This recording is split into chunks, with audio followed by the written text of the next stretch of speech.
We have a viewer who has heard that the legislature is considering decreasing benefits for people with disabilities. Is that true? What does the panel think about that?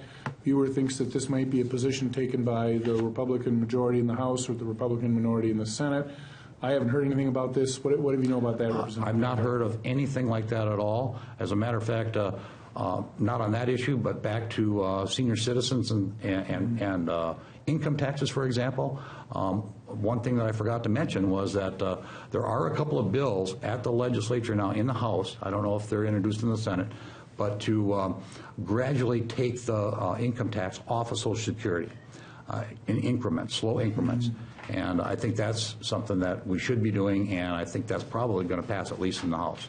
So I think that's a good thing to be doing, and that will help in that regard. I do serve on the Health and Human Services Committee in the Senate. I have not heard of any proposal of that sort.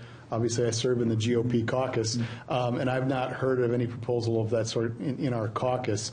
And I haven't heard of anything like that in the House either. And there is, I actually signed on as a co-author to that bill in the Senate. I think it phases out the tax on Social Security over 6 years, I believe. So we have had questions in previous weeks about compensation for people working in nursing homes and those kinds of issues, which I think would go through your committee, if I'm recalling correctly. Health and Human Services. Yes. And can you talk a little bit about where nursing home funding, particularly in rural areas, is going? Well, I just met with some of the lobbyists today with a long-term care initiative looking at some of those issues, what they're pushing for. I'm probably supportive of this proposal, is a dramatic reform of how we fund nursing homes, not based on, right now it's based basically on geography. If you're in certain areas, you get certain reimbursement rates, and other areas, you get other reimbursement rates. They're trying to change that to something that's more outcome-based, based on quality of care, which is what we should all be looking for. That creates competition.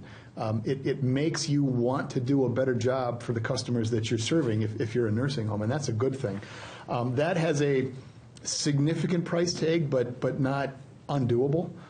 What does have a much larger price tag is for other care providers. They're looking for about a 5% increase, and that has upwards of a $500 million price tag, and that's fairly significant. So we'll see where that goes. That's all going to have to be decided by the budget committees and the committee chairs. And on Tuesday, the governor will release his budget, and we'll see if he makes that a priority. I don't know. Any thoughts on that, Representative Hackbarth? I'm not on those committees. I haven't seen any of those things. We'll treat Senator Nino as our expert on that for this evening.